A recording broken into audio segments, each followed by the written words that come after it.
طفل فعال. أطفال الفتح أحلى الأطفال. السلام عليكم ورحمة الله وبركاته. أعزائي المشاهدين، أهلا بكم في حلقة جديدة من حلقات أطفال الفتح. صغيرين كبار وعندنا أفكار، وبنحب القراية ونشرة الأخبار، وبنلعب كتير وبنجري ورا العصافير. طب إمتى نشارك ونكون شاطرين؟ يلا يا عصفور وبلاش غرور. هتشارك إمتى وتكون مشكور؟ هتشارك إمتى؟ صباح الخير عليكم، صباح الخير على كل حبايب الحلوين. فضل المعلم ده موضوع حلقتنا النهارده. حقيقي افتقدنا احترام وتوقير المعلم، علشان كده هنكلم ولادنا النهارده عن فضل المعلم قولا وفعلا. هطلع دلوقتي استقبل حبايب الحلوين ونرجع نبدأ كلامنا. استنونا. أطفال الفتح أحلى الأطفال. نور للصبح أغلى الأشبال. سبحان الواهب. الله للطفل مواهب. الله طفل مخترع. طفل فعال. أطفال الفتح أحلى الأطفال. ورجعنا نقول صباح الورد والريحان على أحباب الرحمن. صباح السكر عليك يا سيف. صباح الخير يا ارفع المايك. صباح الخير يا ماما حنان. يا صباح الورد ندي المايك لعمار. صباح السعادة والتفاؤل عليك يا عمار، وارفع المايك. صباح الفل يا ماما حنان. يا صباح الورد. ونقول يا ولاد: قم للمعلم وفيه التبجيلا، كاد المعلم أن يكون رسولا. صح يا ولاد؟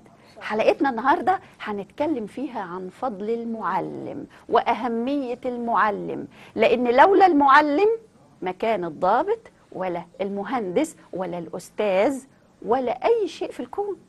المعلم هو أساس المجتمع. طيب مين الشاطر اللي يقول لي ما معنى كلمة معلم، أو من هو المعلم؟ يا ترى أنت فاهم المعنى إزاي؟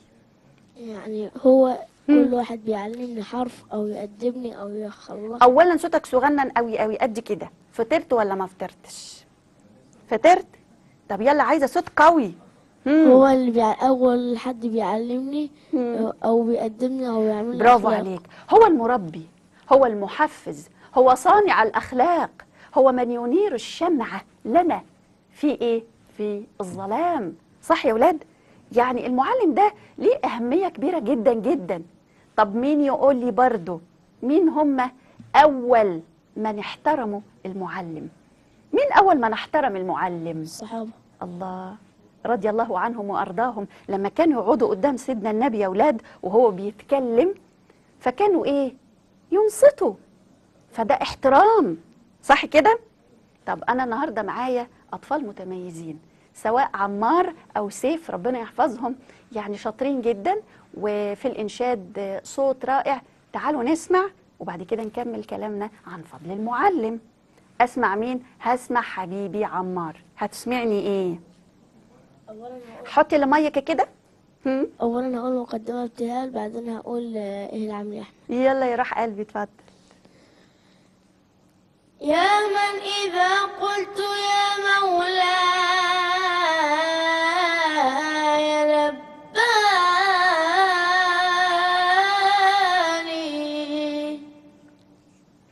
يا رب يا رب. يا واحدا في ملكه ليس له ثاني،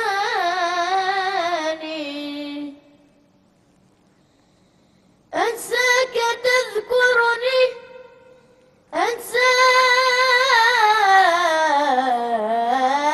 أنساك تذكرني، فكيف أنساك يا من لست تنساني. إيه العمل يا أحمد يوم طلعت المشهد، كل الأمم تشهد أنك رسول الله. إيه العمل يا يوم طلعت المشهد كل الأمم تشهد أنك رسول الله يا كامل المعنى حبك مجمعنا يا كامل المعنى حبك مجمعنا يا كامل المعنى حبك مجمعنا ويا كامل المعنى حبك مجمعنا خليك هنا معنا حبيبي يا رسول الله العمل يحمد يوم طلعت المشهد كل الأمم تشهد أنك رسول الله طال البعد سيدي حبك يجري بوالدي طال البعد سيدي حبك يجري بوالدي طال طال طال طال طال طال البعد سيدي حبك يجري بوالدي يا ريت الوصل بيدي مرضى الميعاد لا والله العمل يحمد يوم طلعت المشهد كل الأمم تشهد أنك رسول الله. اللهم صل وسلم وزد وبارك عليك يا سيدي يا رسول الله. ايه الجمال ده، ربنا يحفظك يا عمار. شطور، شاطر في مدرستك كده؟ أيوه قول الحمد لله. الحمد لله. طيب واخبارك ايه مع استاذك؟ قول لي بقى احوالك ايه جوه الفصل، عشان احنا جايين نطبق النهارده الكلام اللي احنا بنقوله. بتحترم استاذك جوه الفصل؟ أكيد وبتحب استاذك؟ أكيد طبعا. طب انا لو جيت هنا اديت المايك لحبيبي سيف، يا ترى مين اول معلم بتفتح عيونك عليه؟ طبعا بعد ما بنقول واحنا صغننين و مش انت كنت صغنن؟ ارفع المايك. كنت صغنن ولا اتولدت طويل كده؟ كنت، لا علي صوتك عشان انت كنت صوتك صغنن. صغنن. كنت صغنن وكنت بتقولي وانت صغنن صح؟ طب يا ترى مين اول حد فتحت عينك عليه وكان بيقولك ماما ماما بابا؟ مين؟ بابا. بابا وماما، صح كده؟ يبقى اول معلم بيعلمني بابا وماما. وماما. اخبارك ايه مع ماما في البيت؟ الحمد لله. معصبها؟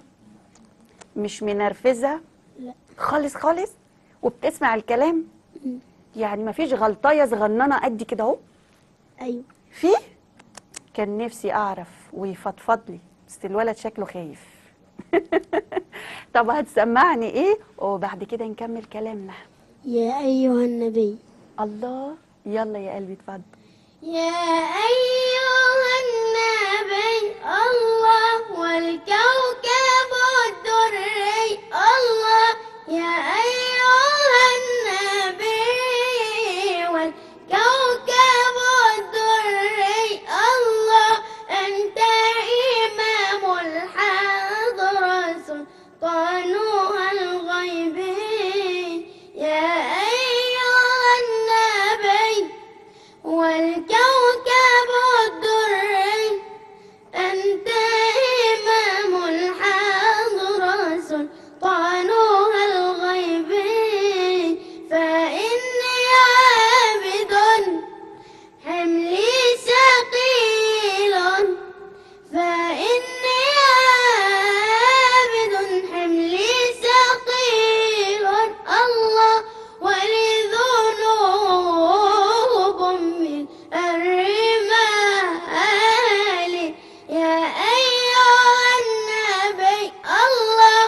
والكوكب الدري الله يا أيها النبي والكوكب الدري أنت إمام الحضرة سلطانها الغيبي فصل دوما الله على نبينا الله فصل دوما على نبينا طه الممجد بجمع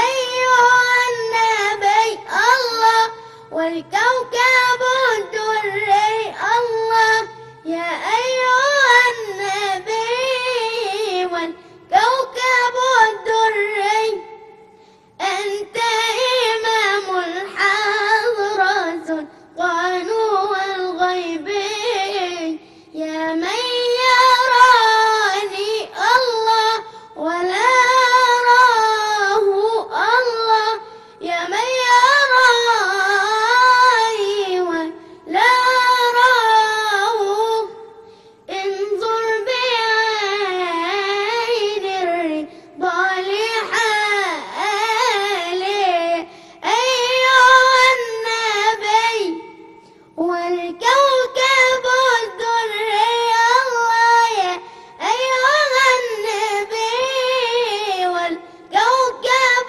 الدري أنت إمام الحضرة سلطانها الغيبي أنت إمام الحضرة سلطانها الغيبي أنت إمام الحضرة سلطانها الغيبي. الله يحفظك ربي يا سيف. أداء رائع وابتسامة جميلة وشطور جدا، بس في حاجة لافتة انتباهي، وسيف شغال عمار بيتاوب، يتعلق ولا ما يتعلقش؟ أجيب لك كوفرتاية يا ولد؟ أجيب لك كوفرتاية ومش ممكن نكمل الحلقة دلوقتي مع سيف. إيه رأيك؟ إيه رأيك؟ أجيب كوفرتاية ولا لأ؟ لأ؟ يعني نكمل؟ طيب مين أفضل معلم للبشرية يا سيف؟ سيدنا محمد صلى الله عليه اللهم صل وسلم. وسلم وزد وبارك عليك يا سيدي يا رسول الله. قولي إيه أكتر مادة أنت بتحبها؟ اللغة العربية واللغة الإنجليزية. اللغة العربية واللغة الإيه؟ الإنجليزية. أنت أزهر يا ولد؟ ارفع المايك. حكومي. حكومي؟ بس يعني شوف أنت اللغة العربية واللغة الإنجليزية، ربنا يحفظك. طب تعرف بقى ان استاذك ربنا يحفظه ويبارك فيه هو اللي حببك في الماده؟ أيوة. صح كده؟ ويرجع الفضل برضه للأستاذة هالة ايوه. والأستاذ محمد. لحظه واحده، الاستاذه هاله بتديك ماده ايه؟ مادة اللغة العربية. انا عايزه المايك قريب وتتكلم. مادة اللغة العربية. يعني استاذه هاله بتدينا ماده اللغه العربيه، صح كده؟ استنى بس عشان نشكرها الاول. انا بشكرك بالنيابه عن نفسي وبالنيابه عن اسره القناه يا استاذه هاله، لان حضرتك نموذج جميل للام الفاضله جوه المدرسه. اكمل. مين تاني؟ وأستاذ محمد برضه. استاذ محمد ايه؟ عشان في محمدات كتير يا ولد. محمد عبد العزيز. برافو، الاستاذ محمد عبد العزيز، بشكر حضرتك جدا. ومين تاني؟ وأستاذة رشا مدرسة اللغة الإنجليزية. انت بتحب كل اساتذتك صح؟ نشكر الاستاذه رشا برضو، ربنا يكرمك يا استاذه رشا لانك حببتي حبيب الصغنن في اللغه الانجليزيه. ندي المايك للاستاذ ده علشان نصحصحه في الحلقه دي، صح كده؟ ارفع المايك. يلا انا عايزه النهارده نشكر استاذك هنا. مين اللي انت حابب تشكره؟ مستر محمود سعد. استاذ محمود سعد. استاذ محمود سعد بيديك ايه؟ لغة عربية. يبقى نشكره دلوقتي ونقول ألف شكر ليك يا أستاذ محمود، لأني عرفت في الكواليس إن حضرتك إنسان قولا وفعلا. ومين تاني؟ مستر نتعي.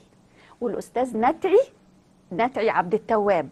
شفت أنا شاطرة، أنا مذاكرة الأسماء. بيديك إيه بقى؟ رياضيات. رياضيات برضو. أنا بشكر حضرتك لأن الأسماء اللي اتذكرت دلوقتي نماذج طيبة لكل أستاذ ومعلم جوه المدرسة، هو أب جوه المدرسة. تعالوا دلوقتي بقى قبل ما نكمل كلامنا نروح نسمع حدوته، صح؟ تحبوا الحواديت ولا لا؟ ما تقوليش قوي وتسكت. بتحب قرب المايك. بحبها. طب انا دلوقتي هطلع بحدوته وبعد كده هرجع اناقشهم في الحدوته. خلاص؟ هنطلع دلوقتي نشوف حدوته جميله وزغنطوطه ونرجع تاني. نطلع ونرجع. ولاد الشطار، تعالوا نسمع حدوته من بين الاشعار. والحدوته النهارده بعنوان ملك الغابه والراعي الغلبان. ونقول كان يا مكان، يا سادة يا كرام، ولا يحلى الكلام إلا بذكر النبي عليه الصلاة والسلام. ملك الغابة ماشي يغني، قلبه سعيد فرحان متهني. داس على شوكة دخلت رجله جنب الشجرة، كان مستني يمكن حد يعدي يساعده. عدى الراعي ماشي لوحده، قال له تعالى يا راعي ساعدني. قال له خلاص بس تأمني. قال له اطمن واوعى تخاف، ملك الغابة ما يخلف وعده. شال الشوكة الأسد ارتاح واتملى قلبه بالأفراح. ألف سلامة وسابه وراح، واللي يساعد غيره يساعده. عدى 12 شهر وفاتوا، والراعي سجنوه مظلوم، ودموعه في عيونه يباتوا، ومصيره حيكون معدوم. الحاكم قرر يرميه، والأسد الشرير هيجيه ينهش جسمه يفتت لحمه لما حيدخل فجأة عليه. الراعي المغلوب على أمره كان مهموم وحزين على عمره. دخل الأسد المرعب شافه، تبكي عيونه وينام على حجره. الراعي يمسح فوق شعره ويقول فعلة خير مبروكة لما ساعدتك يوم الشوكة. سأل الحاكم عن قصتهم، يومها تعجب من حكايتهم. قال فليحيى فعل الخير، ملعونة الكلمة الكدابة. الراعي يروح لولاده، والسبع بيرجع للغابة. فعلا يا ولاد، اللي يساعد غيره يساعده. أتمنى الحدوتة تكون عجبتكم، والتوتة توتة فرغت الحدوتة. يا رب تكون حلوة ولا تكونش أبدا ملتوتة.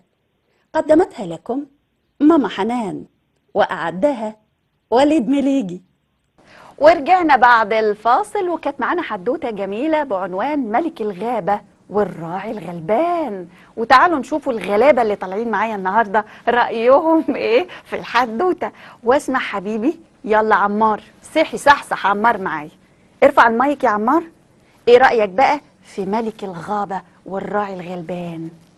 اولا هو لازم كله يساعد بعضه، عشان الراعي الغلبان ساعد أيوة. ملك الغابة. فملك الغابة كان هياكله، فشاف هو الراعي الغلبان فسامحه، عشان هو سامحه قبل كده. يبقى فعل الخير ده يعني حلو، ان انا اعمل خير ده هيقعد لي، صح كده؟ لما نشوف ندي حبيبي هنا الجميل سيف المصحصح ابو ابتسامه جميله منوره اصلا. يلا قولي حبيت ايه في الحدوته؟ حبيت ان انا اساعد الناس عشان لما اجي يعني ايوه حلوه الحركه دي، جميله قوي. عشان لما اجي اطلع وحاجه يسندوني بيساعدوني برضه يساعدوني. هو انت زي ما أنا بتساعدش ساعدتهم. حد ولا ايه؟ لا بساعدهم. بتصاحب يعني اصحابك جوه الكلاس، بتصاحبهم كده بحب وبتعاملهم كده بحب ولا ايه؟ ايوه. انا حبيتك جدا جدا يا سيف، وحبيت عمار بعد ما صحصح كده وبقى جميل.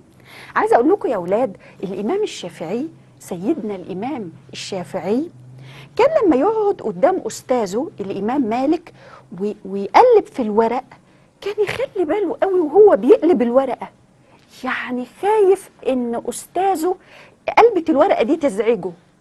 يا نهار ابيض يا نهار ابيض.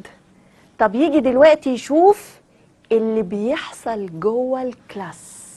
انا معايا نماذج قاعده قدامي اكيد حضروا يعني مفاجآت بتحصل.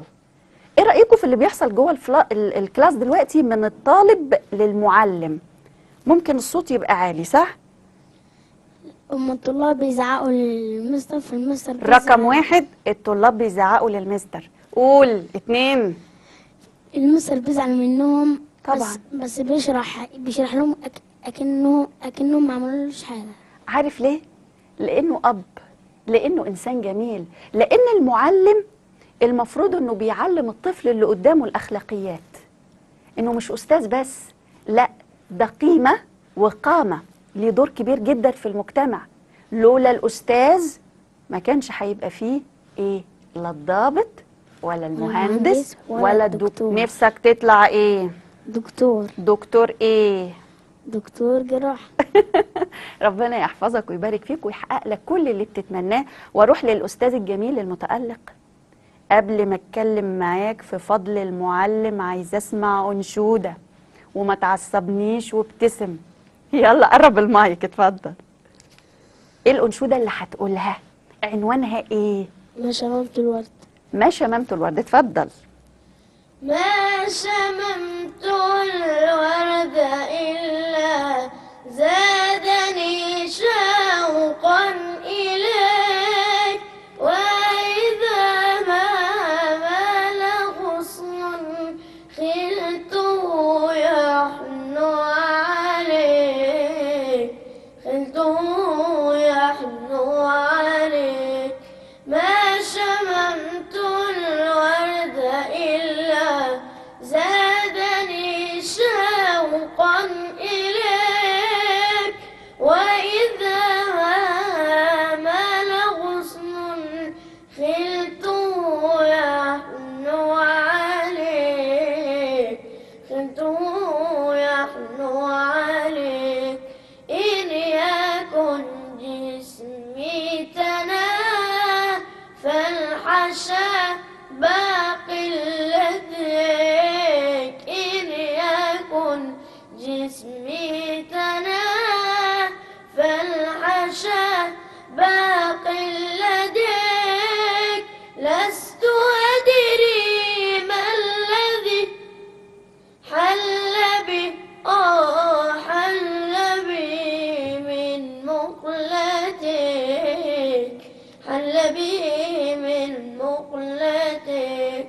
روشق القلب بسهم قوسه من لاحظه، روشق القلب بسهم قوسه من لاحظك. إن دائي ودوائي يا حبيبي في يديك. ما شممت الورد إلا زادني شوقا إليك، وإذا ما مال غصن خلته يحنو عليك، خلته يحنو عليك. كل حسن في البرايا فهو منسوب إليك، كل حسن في البرايا فهو منسوب إليك.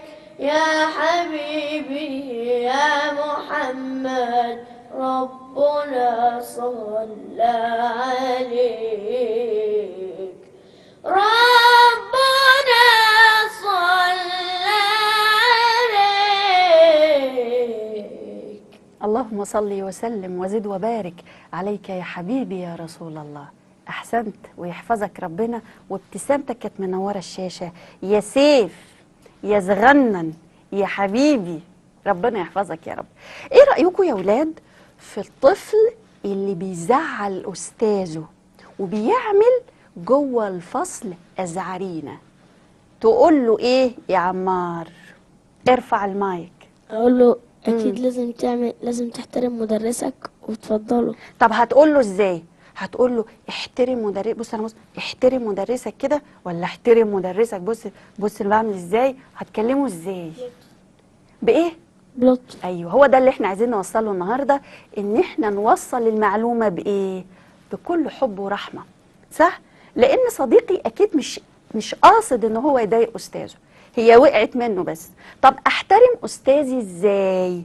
ما اقاطعهوش، بس أسمع له. برافو، واسمع استاذي. وايه تاني؟ خلي المايك كده عشان اسمع صوتك. ما اقطعش استاذي واستأذن قبل الكلام، صح يا ولاد؟ واسمع له. واسمع. طب افترضنا استاذ اتعصب عليا واتنرفز عشان وعمل مصلحتي. كده. عشان مصلحتي. عشان ايه؟ مصلحتي. عشان ممكن نعلي صوت. فطرت يا ولد ولا ما فطرتش؟ عشان مصلحتي. عشان مصلحتي كده فطر، صح يا سيف؟ علشان مصلحتي. وممكن تكون حضرتك بلا قصد يعني ضايقته او عصبته، فالمفروض اني ايه؟ اروح اتاسف. برافو، ده لو زعل مني. وهنا انا عايزه اقول لكل ام وكل اب، احنا اللي بنعلم ولادنا ازاي يحترموا الكبير. لو الطفل فهم وتعلم واحترم استاذه اكيد هيحترم حضرتك، واكيد هيحترم جده، صح يا ولاد؟ هنطبق ده بشكل عملي. نروح هناك بقى لحبيبي سيف الجميل اللي ربنا يحفظه لي. بتطلع رحلات ولا لا؟ قرب المايك. طلعت مرة. مرة واحدة بس من ساعة ما كبرت كده بعد ما قلت واق واق؟ لا، في المدرسة طلع مرة. طب اديله المايك. ما هو قال مرة، هو قال 3 يعني. في المدرسة طلع مرة، لكن مع بعض في العيلة كده طلعنا كتير. كتير. طب نرجع تاني نديله المايك. طيب احنا هنفترض دلوقتي ان احنا عمالين نحضر لرحلة مدرسية. قرب المايك عشان الإجابة تكون ايه؟ واضحة وصريحة. تحب مين من أساتذتك يكون معاك؟ مستر محمد مستر محمد ايه؟ قلنا المحمدات مستر كتير. محمد عبد العزيز. بتحبه قوي مستر محمد، صح؟ طب ما تبص هنا في عيون مستر محمد وتقول له كلمة جميلة. برضو بشكرك يا مستر محمد ها؟ على الواجب اللي انت اديته معانا وبتذاكر لنا حلو يعني. حلوة قوي البراءة دي، بتذاكر لنا حلو.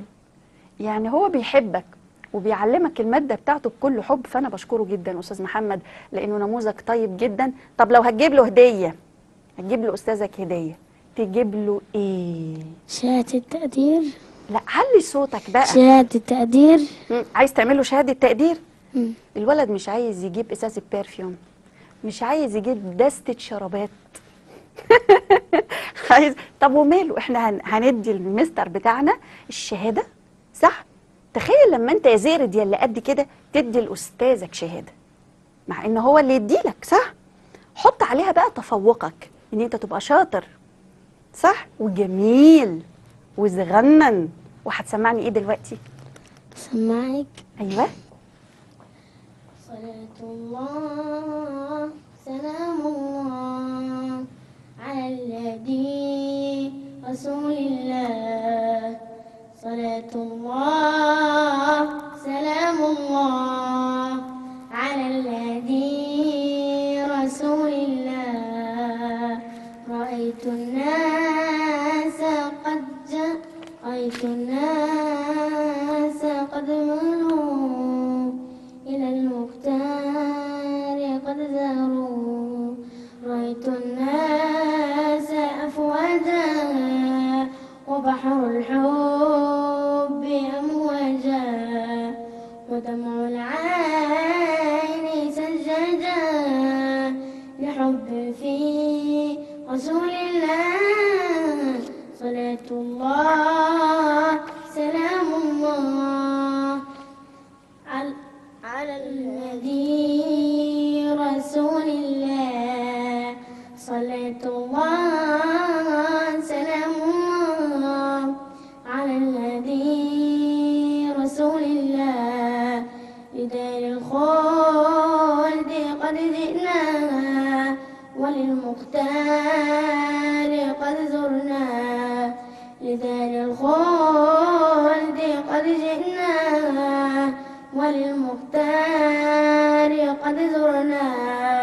وفي الروضات صلينا وشاهدنا رسول الله. صلاة الله سلام الله على الهدي رسول الله.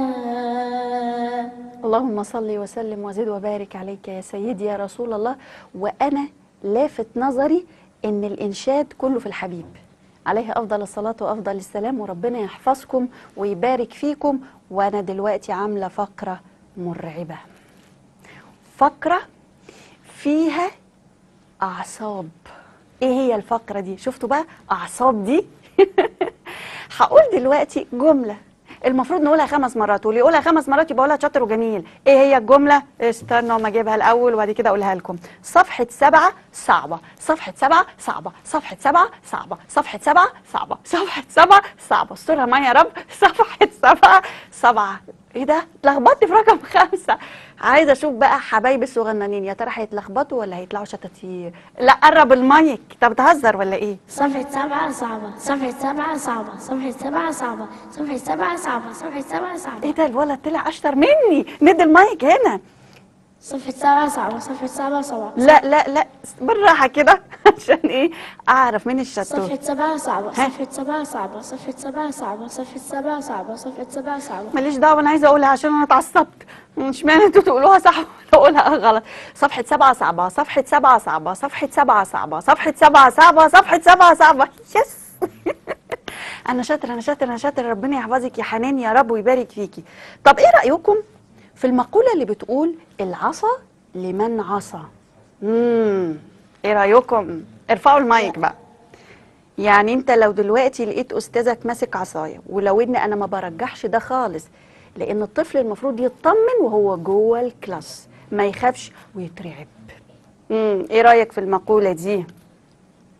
ما ينفعش. ما ينفعش؟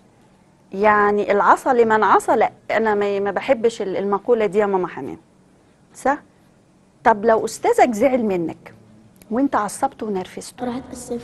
هتعتذر له ومش هتكرر اللي انت عملته تاني. ليه؟ لانه اكيد ده مش صح وغلط. صح يا ولاد؟ صح. طب مين الشاطر فيكم اللي هينشد دلوقتي؟ اكيد عمار. هتنشد ايه وتسمعني؟ حي جماعكم. لا انا ما سمعتش حاجه أحيي وربنا ما سمعت. حي جماعكم. طب يلا اتفضل. أحيي جمعكم وأقول أهلا، لقد حل الكرام مع الكرام. أحيي جمعكم وأقول أهلا، لقد حل الكرام مع الكرام.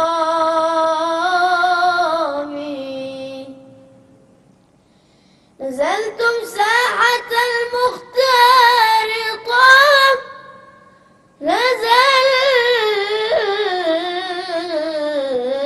نزلتم ساحة المختار طاب.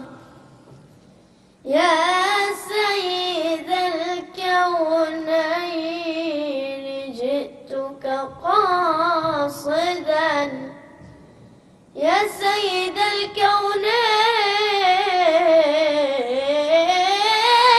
الكونين جئتك قاصدا، أرجو رضاك وأحتمي بحماك.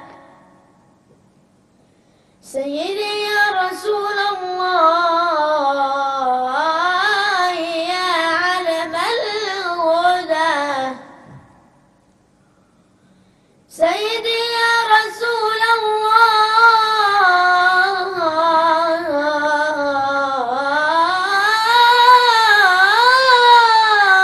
الله يا علم الهدى.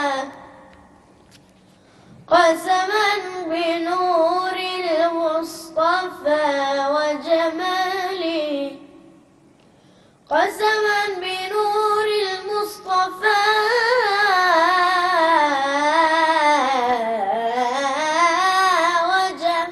وجمالي، لم يخلق الرحمن،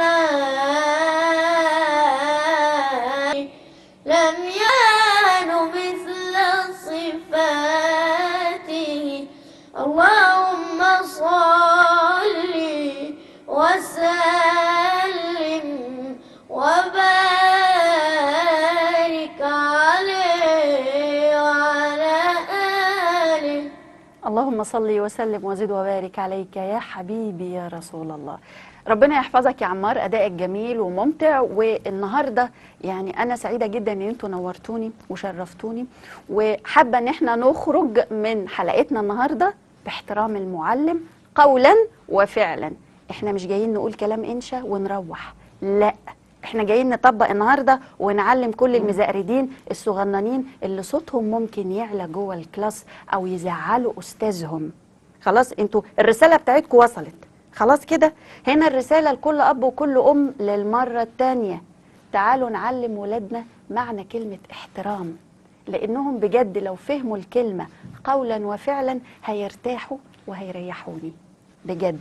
بشكر حبيبي سيف وبشكر حبيبي عمار، وانتوا نورتوني النهارده يا ولاد، وبشكر مشاهدينا الكرام على حسن المتابعه، واستنونا ان شاء الله في موعد يتجدد معكم اسبوعيا. اشكركم والى اللقاء، مع السلامه. أطفال الفتح